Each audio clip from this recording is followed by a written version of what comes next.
శ్రీ రామచంద్ర బోధారామం ఆధ్వర్యంలో మల్కాపురం ప్రాథమిక పాఠశాల నందు మొక్కల పంపిణీ జరిగింది. మరి మానసిక ధ్యానానికి, చదువులో శ్రద్ధకి అవసరమైన ధ్యాన శిబిరం భాంతేజీ ధమ్మానంద అన్నారు పాఠశాల హెడ్ మాస్టర్ అరుణకుమారి.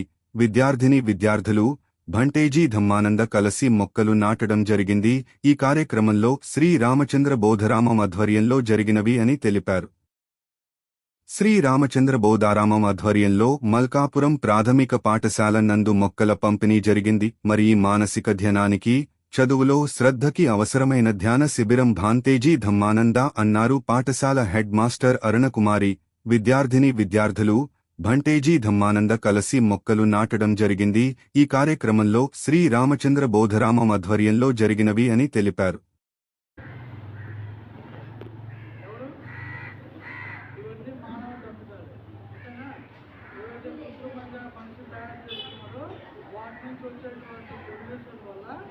వాతావరణం అనేది వేడెక్కింది.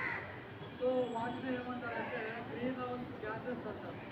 అవి ఏమవుతుందంటే methane, carbon dioxide, nitrous oxide ఇలాంటివి కొన్ని వాతావరణంలో ఆ భూమి నుంచి వచ్చేటువంటి వేడి ఉంది కదా, దాన్ని పట్టుబెట్టారు ఎక్కడ భూమి మీద.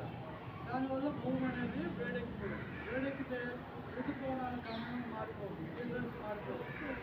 అలాగే మంచు పర్వతాలు వేగంగా కలిగి సముద్రం లెవెల్ పెరుగుతుంది. దానివల్ల విపరీతమైన తుఫాన్లు రావడం, భూకంపాలు రావడం, సునామీలు రావడం జరుగుతుంది. సో తీర ప్రాంత ప్రజలందరూ కూడా ఎఫెక్ట్ అయ్యే ప్రమాదం ఉంది. కాబట్టి ఇప్పుడు ఈ యొక్క పొల్యూషన్ కారణం ఏమో చేద్దాం, కార్బన్ డైఆక్సైడ్ అని చెప్పాం కదా. కార్బన్ డైఆక్సైడ్ ప్రధానంగా ఏవి పీల్చుకుంటాయి? ప్రకృతిలో చెట్లు, అలాగే సముద్రం. చెట్లు ఏమొస్తుంది మనకు? ఆక్సిజన్ తీసుకునే కదా మనం బతుకుతాం. ఓకేనా? తిరిగి మనం ఏం అడుగుతాం? Carbon dioxide. ఈ కార్బన్ డైఆక్సైడ్ తీసుకునేది ఎవరు? ఓకేనా? చెట్లే మనకు ఆక్సిజన్ ఇస్తాయి.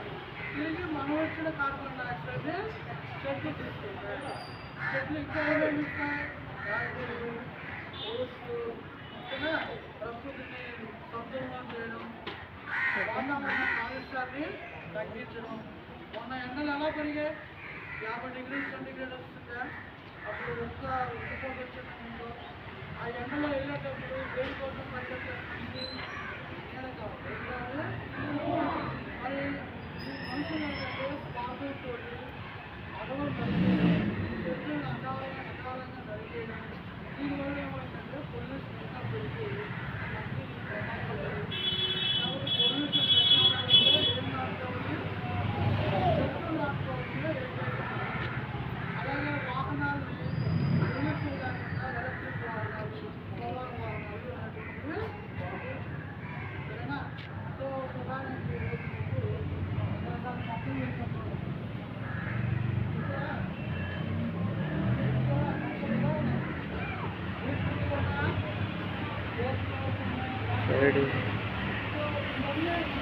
మొక్కల్ని మీకు దానమిచ్చిన వాళ్ళు ఎవరంటే కే లక్ష్మీనారాయణ. ఎవరు?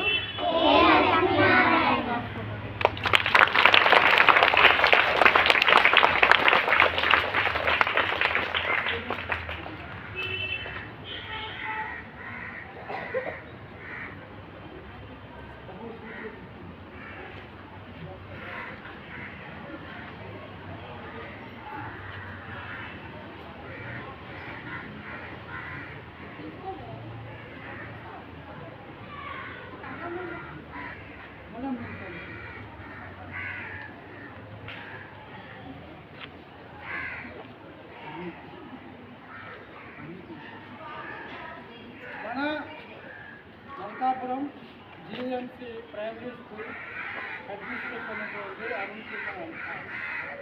అరుణ్ కుమార్ గారికి మరి ఈ మొక్కని అందించడం చాలా సంతోషదాయకం.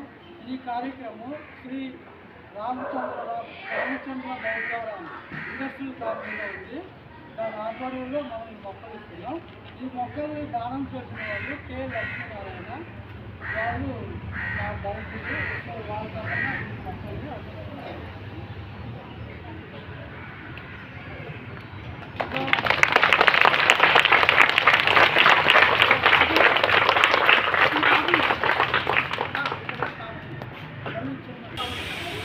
స్టూడెంట్స్, మీరు శ్రద్ధగా చదవాలన్నా విద్యలో ఉన్నత స్థాయికి చేరుకోవాలన్నా మీకు ఏం కావాలి? శ్రద్ధ కావాలి. శ్రద్ధ ఎప్పుడు వస్తుందంటే మన మనసు మంచి పనులు చేసినప్పుడే వస్తుంది, ఓకేనా? సో చెడు పనులు చేయడం వల్ల శ్రద్ధ రాదు. కాబట్టి చెడు పనులు దూరం ఉంటారని మనం ప్రయత్నించాలి, ఓకేనా? చేతులు ఒకటి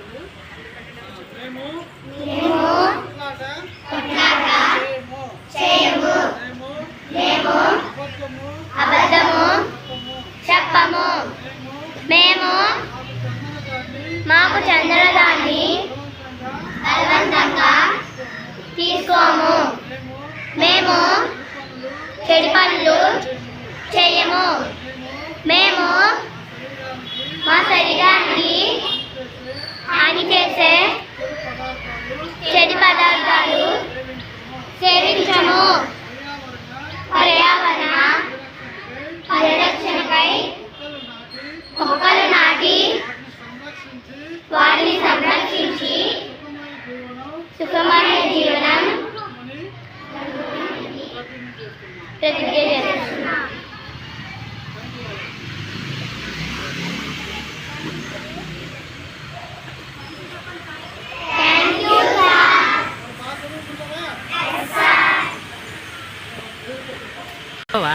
ఫోటో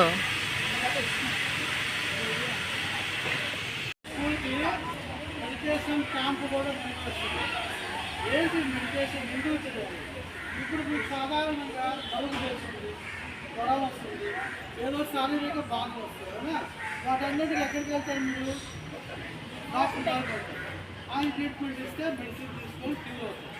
అయితే మనసుకు కూడా చికిత్స కావాలి. మనసుకు కూడా ఏమవుతుంది? అప్పుడప్పుడు కొన్ని బాధలు వస్తుంది, మనసులో బాధలు, వేదనలు. సో వీటిని తొలగించాలంటే చికిత్స ఏంటి? శరీరానికి గాయపడితే అది మనసుకు గాయపడితే చికిత్స ఉంది కదా. దానికి చికిత్స ఏంటంటే బుద్ధిని కనిపెట్టింది ధ్యాన మార్గం. ఏంటది? మెడిటేషన్. ఈ మెడిటేషన్ వల్ల ఏంటి ప్రయోజనం అంటే ఈ మనసు కోపానికి గురవుతుంటుంది, ఒత్తిడికి గురవుతుంటుంది అవునా, దోషానికి గురవుతుంటుంది అవునా. సో ఈ రెండింటి కారణం ఎవరో తెలుసా? ఆలోచన. ఎవరు? ఇప్పుడు కోపకర ఆలోచన వచ్చిందనుకోండి, కోపాన్ని ప్రదర్శిస్తాం, ఓకేనా? బాధాకరమైన ఆలోచన వచ్చిందనుకోండి, బాధపడుతుంది అవునా. మీ అమ్మ నాన్న మందలించారని మీ మనసులో బాధపడుతుంది అవునా. సో ఇప్పుడు మార్కులు తగ్గినాయి, అప్పుడు సార్లు గతంతో కొడతారు, ఎక్కడ కొడతారు? చర్మం మీద. అప్పుడు బాధ వస్తుంది అవునా. సో కాబట్టి ఈ బాధలన్నీ తొలగించుకోవాలంటే ఆలోచనలు ఏం చేయాలా? తొలగించాలంటే టెక్నిక్ ఏంటంటే మనసు ఎప్పుడు కూడా బయట వైపు చూస్తుంది, దాన్ని మనం ఏం చేయాలా? మనలోకి మనం చూసుకోవాలి. ఏం చేయాలి? చూసుకోవాలంటే మనసుని శ్వాస మీదకి ధ్యాస పెట్టాలి. ఎప్పుడైతే మనసు శ్వాస మీదకి ధ్యాస పెట్టామో మనసు మెదడులో ఉన్న ఆలోచనలు ఏమైపోతాయి? తొలగిపోతాయి. అప్పుడు మనసు ఫ్రీ అయిపోతుంది కదా. సో చేస్తారా? మటన్ వేసుకుని కూర్చోండి, చెప్పండి, వెన్నుపూసి నిదానం ఉంచండి, చాలా స్ట్రైట్గా చూడండి, కంప్లీట్గా కళ్ళు క్లోజ్ చేయండి. Close your eyes.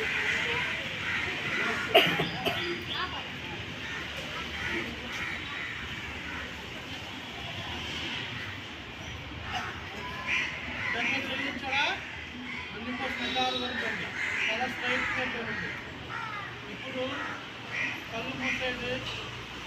మీ మనసుతోటి మీరు కూర్చున్న స్థానాన్ని గమనించండి. మనం స్కూల్లో కూర్చోన్నాం, బయట శబ్దాలు వస్తుంటే గమనించండి. ఆకులు శబ్దాలు, వెహికల్ శబ్దాలు.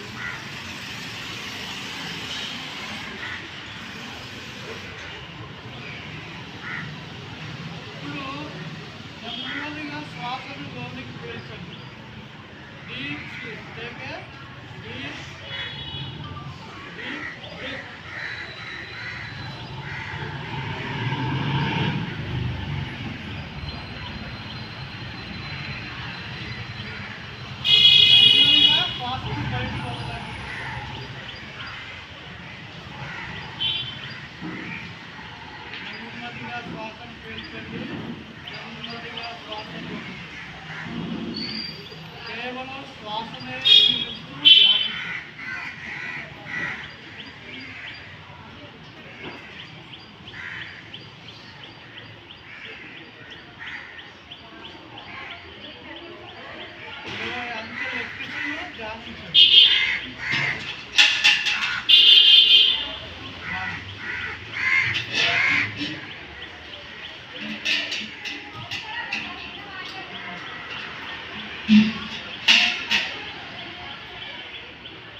నవ్వుతున్న మీ అమ్మ నాన్న ముఖం చూడండి.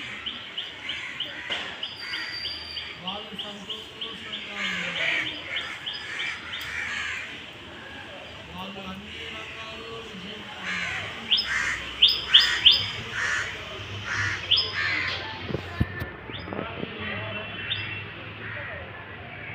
బంధువులు, మీ గ్రామ ప్రజలు, రాష్ట్ర ప్రజలు, దేశ ప్రజలు, ప్రపంచ మానవులు, సకల జీవరాశి సంతోషంగా ఉన్నారు. శ్వాసను పనిగా పెట్టండి. శ్వాసను నెమ్మదిగా చేతులు చూసుకుంటూ కళ్ళు కొట్టుకుంటూ నెమ్మదిగా కలుగుతారు. చేతులతోటి కళ్ళను స్పర్శిస్తూ నెమ్మదిగా కలుగుతారు.